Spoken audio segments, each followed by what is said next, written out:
Hi everyone, thanks for taking the time to listen to my hopefully short talk. I'm Caroline Lehmann. I am working at the Royal Botanic Garden Edinburgh and at the University of Edinburgh, where I lead the Functional Biogeography or Funky Bio research group, and we aim to bridge evolution, ecology and ecosystem science.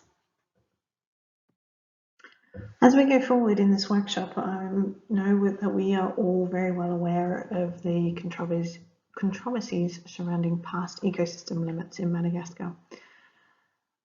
What I think is also worth keeping in mind is what these ecosystems mean today for people and biodiversity and how they can be managed for the resilience of climate change. Sadly, there is very little data on climate change impacts across the island, although we do know about forced migrations and climate change-derived droughts in southern Madagascar. But climate change undoubtedly is playing a large role in the dynamics of ecosystems today, because we see that across the rest of the world, and there is no reason that Madagascar will be any different. So while we don't have data on climate change impacts, I would ask that in our work as we go forward here, we think about what these biomes represent and how they can be managed for the resilience of people and biodiversity into the future. So most of my talk really, oh gosh, I've already got 3.5 minutes left, is going to be about ecosystem definitions and can be viewed as esoteric, but I also think it's incredibly central to how all of us from really different disciplines come together to talk about ecosystems and what we mean by past ecosystems and present ecosystems and what those ecosystems might look like in the future. Ecosystem definitions and work surrounding it is as old as ecology itself, but it is also something that is gaining increasing global relevance, specifically as ecosystems are becoming monetized through concepts of degradation. And so there have been very substantial pieces of work in the literature recently looking at the limits of forest versus savanna across the tropics. And we need to really keep in mind at the heart about what we mean by ecosystems when we talk about them. So as we go forward, I'd really like it if everyone could jot down on pieces of paper what they mean by the ecosystems in which they work. How would they characterize them? Do you characterize them in terms of tree cover, grass cover, shrubs, or just the types of trees that you're found there? But we need to bring these concepts together of how we view ecosystems across all of our disciplines so that we're not talking at cross purposes. I'm just going to go through a couple of slides about how I understand ecosystems as well and why I think it can be really confusing. So in this top panel here, we have a graph of the relationship between tree cover and mean annual rainfall for Africa. And this data is derived from a paper by Staver et al. From 2011. What I think we can see here in this graph, this big splodge of tree cover across or relative to rainfall. And what you can see is that within this, we're defining systems that are both savannas and forests. What we can see is that we certainly can't use climate to define biome. There is very substantial overlap in what might be considered as savannas versus forests for any given climate. But also that tree cover itself is also very difficult to use to distinguish the ecosystems themselves. So tree cover is tricky, and we can see that. So you can make some very general assumptions around maybe limits of 50 to 60% tree cover as being less than as being savanna. But equally, there are degradation processes which we are all too well aware of across places like Madagascar and the rest of the world that sees the tree cover in intact forest drops well below it. So let's think beyond climate and let's think beyond tree cover when we're thinking about what we mean by ecosystems. I would also say, and this is a really nice example from the panel below, which is a relationship between herbaceous cover and tree cover. And that is that structure can mask degradation. So you might have a similar relationship between tree cover and grass cover, but the slope of those relationships between what might be considered an intact old growth savanna versus a derived savanna can be very similar.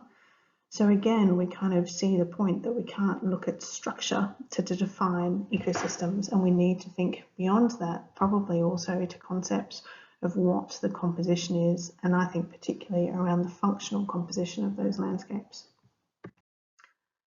A term that is used a huge amount in Madagascar and really worldwide is the concept of a woodland. And I think all of us need to sit down and think, what do we mean when we say woodland? And that's going to be really central to people being able to talk across disciplines.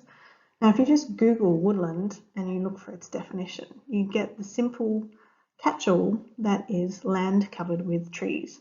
And here I've got 5 very different images of sites that can be classified or considered as woodlands. But what woodland as a term also does is it confuses process, because woodlands can be structurally similar in very different parts of the world, but governed by very different processes. So for instance, in the bottom left-hand corner, you've got an image of a bluebell woodland in the UK, where I live.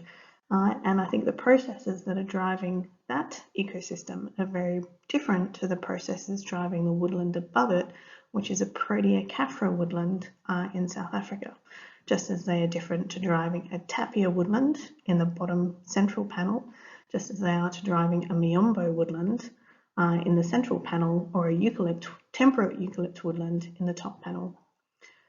So it's really important that we remember that woodland as a term and how we apply it has no formal delimitation in terms of minimum or maximum tree cover, and it has no formal delimitation in terms of the ground layer composition. The ground layer could be mosses, herbs, grasses, shrubs, any manner of things that are not trees. So as we go forward, I think it would also be helpful if you've got a concept of what you mean by woodland, please can you write it down and let's have a talk about it. I also just wanted to look at a few different slides of savannas around the world. And here we've got Australia, Zimbabwe, India, Thailand, Tanzania, and Bolivia. And these are all sites that technically would also fall under the term woodland. It's worth keeping in mind here that these most heavily wooded of sites, Australia and Zimbabwe, and also the Thai savanna in the bottom right-hand corner, these all share very short fire return times. So the important point here is that high fire return times does not necessarily equate to low woody cover. Particularly in Australia, you can have very high woody cover with the presence of frequent fire. So when we're thinking about how processes are structuring systems, I think we can't think just about structure. We need to think, well, what is the process? What are the important elements that are driving the ecosystem assembly and dynamics of these landscapes as we understand them?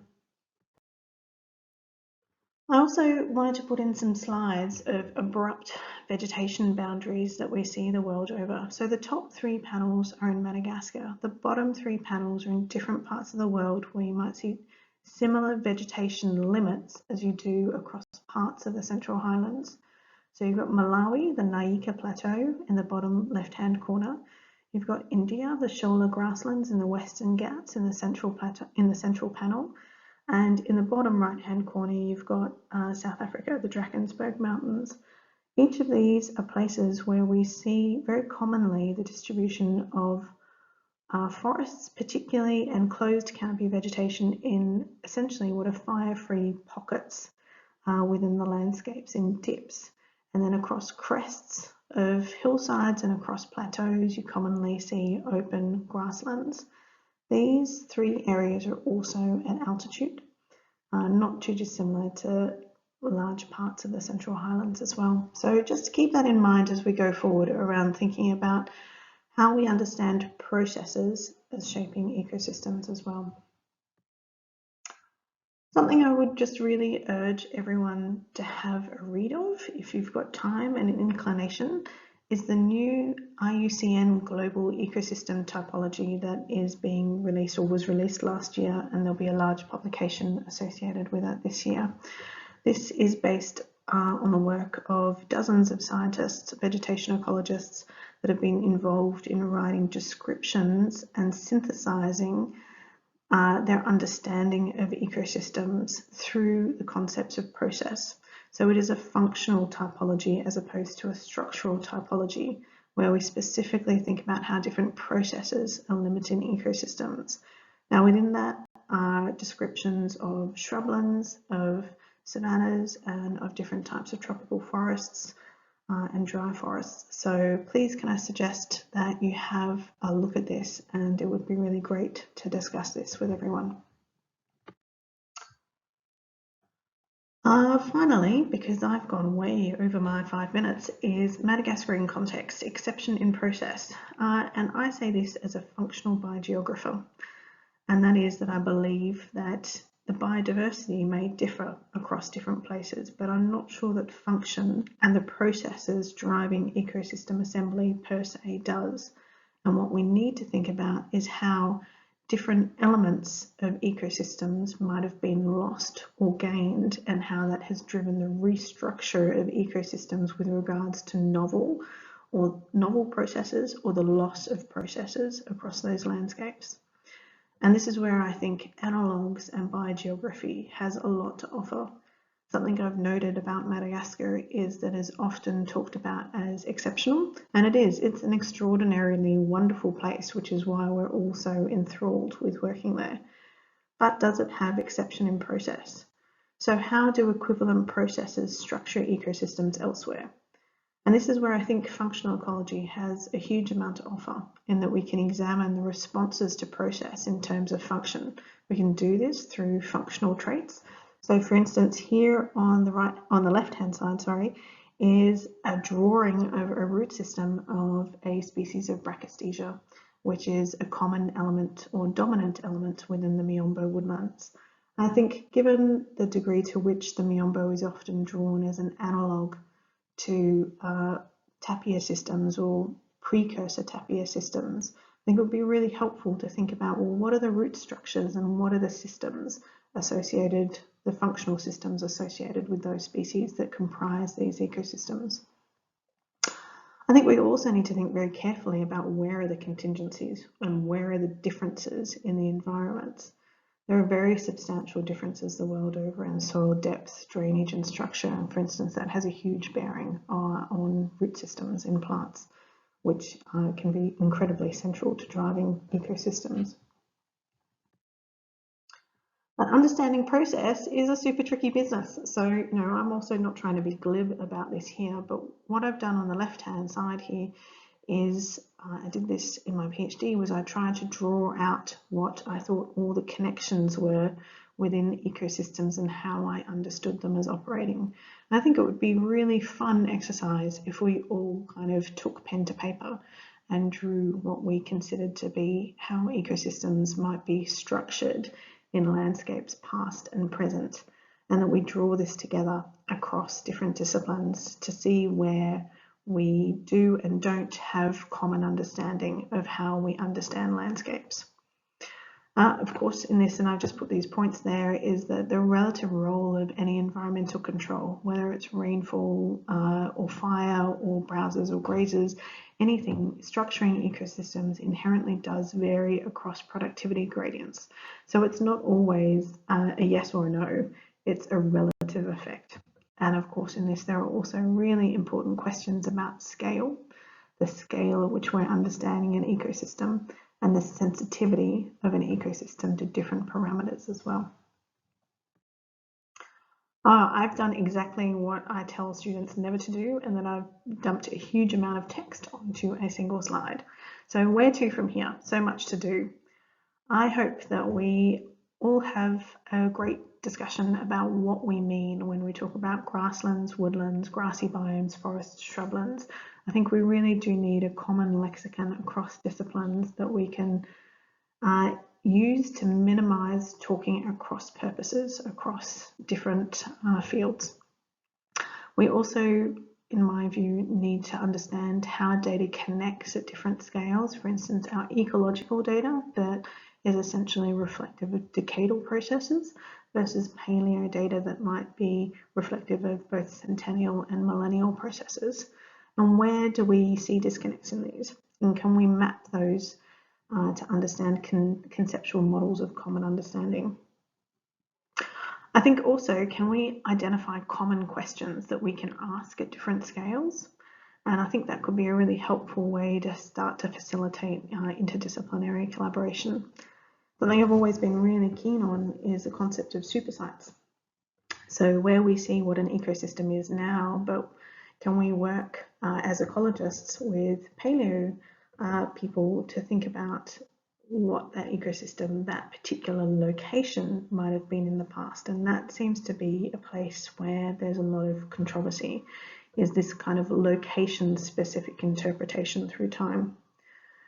Can we also use process to identify pinch points in sensitivity of ecosystems to change? So past, present, and future in both structure and distribution.